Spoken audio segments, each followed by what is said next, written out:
মহারানা যদি একবারে 10 দেড়হামের মহারানা এখন যদি অনেক চালু করে দেন মাইফল চরমভাবে নির্যাতিত হইব। বেশি মোহর হত হইব এর মোহর নির্ধারিত নাই। মহারানা ধরিব এইভাবে সামর্থ্য অনুযায়ী এবং এন পরিশোধ করে দেবে স্ত্রী। শুধুমাত্র মহারানা আদায় করানোর ইবের ফাঁদ পাতি করে একের পর এক বিয়ে করে। আর এই অঞ্চলের মধ্যে মহারানা ইবের এক ধরনের সিকিউরিটি হিসেবে মনে করে। কোনোদিন 5 লাখটি একসাথে নাও দেখে তারও কি খাবিন বা মোহর ধরের মোহর সম্পর্কে ইয়ার দিকে মাইফার হক মহারানার সর্বনিম্ন সংখ্যা হাদিসে উল্লেখ আছে হানাফি মাযহাবে 10 দেড়হাম। 10 দেড়হাম মানে বর্তমান এই দেড়হাম মুদ্রা যেটা প্রচলিত না 10 ভরি চাঁদির মূল্য সর্বনিম্ন 20,000 টাকা পড়িব।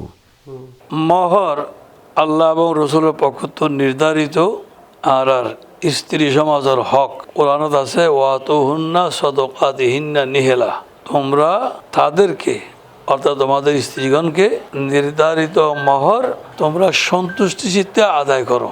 নেহেলা মানে সন্তুষ্টি, কোনো গরিবসী নগরী। সুতরাং মোহর নারী জাতির হক আল্লাহ রসুলের পক্ষ থেকে নির্ধারিত স্ত্রীর লাই। ইয়া মাশারা শাবাব মান ইসতাতা মিনকুমুল বাআতা ফালইতাজাওয়াজ। হে যুবক শ্রেণী, তোমাদের মধ্যে যদি বিয়ের বরণ পোষণের নির্বাহ করার মতো অবস্থা সৃষ্টি হয় তখন তোমরা শাদী করো।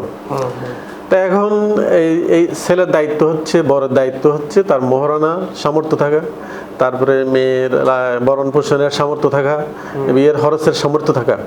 তো মহারানার বিষয়ের দিকে এই বর ছেলে স্বামীর দায়িত্ব ওই স্ত্রীরে আদায় করুন, পরিশোধ করুন এবং ইয়ান হত পরিমাণে। তো ইসলামী শরীয়ত যেহেতু বাস্তবসম্মত শরীয়ত এবং সর্বনিম্ন পরিমাণ আর মাযহাবের মধ্যে 10 দিরহাম পর্যন্ত রাখা গিয়ে, তো সর্বোচ্চ পরিমাণ এবার হত হব এবার দেখি উভয় পক্ষর আর্থিক অবস্থা, সামাজিক অবস্থা, তার পেশাগত মান এগুলোর মধ্যে নির্ভর হব। মোহর লইয়ার জিয়ান চলমান পরিস্থিতি ইয়ান বরাবর ইয়ানে লোক দেখানো একখান তৎপরতা ছাড়া কিচ্ছু নয়। এবং এই লোক দেখানো এক ধরনের অসুস্থ প্রতিযোগিতার যে পরিণাম বর কনে দাম্পত্য জীবন আর সমাজ রাষ্ট্র ব্যাকরণতে বুক গরম করে। কনের ফক্কতুন যে মোহরানা তার ইতারা এক ধরনের দৈর্ঘ্য যে টেঁয়াজাতে দিতেও নগদ তার বেশ করে চাই রাখি যাতে কোনো কারণে মাইফার ডিভোর্স হলি আর বড় ধরনের রোগ ক্ষতিপূরণ আদায় করতে পারি। একে শুধুমাত্র মোহরানা আদায় করানোর ইবের ফাঁদ পাতি করে একের পর এক বিয়ে করে। বিয়ে করিয়ে কিছুদিন ঘর সংসার করি ইবের বিরুদ্ধে মিথ্যা অভিযোগ আনিয়ে স্বামীর বিরুদ্ধে মোহরানা আদায় করলে মামলা করে। মহারানা আর নারী জাতির প্রতি সম্মানের উগ্র অংশ।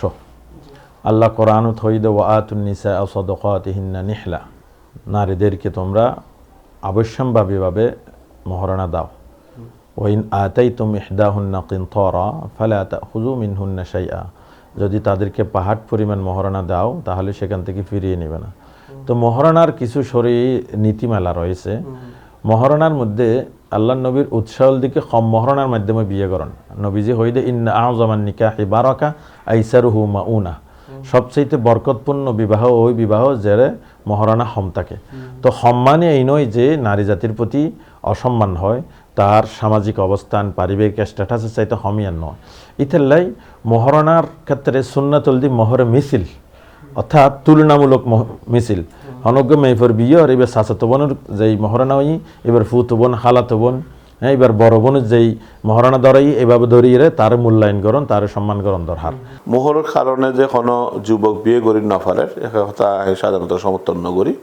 আর দেশের মধ্যে মোহরান সম্পূর্ণরূপে এক প্রকার দেখাই বেল্লাই দেয় তো টিয়া এবং বিশেষ করিয়ে আর সমযোগ্য বেদিতেও রূপান্তরিত হয়ে গিয়ে এই বেদের জীবে কোনোদিন 5 লাখটি একসাথে নাও দেখে তারও কি 5 লাখ টাকা খাবিন বা মোহর ধরের জীবে সম্পূর্ণরূপে হারাম।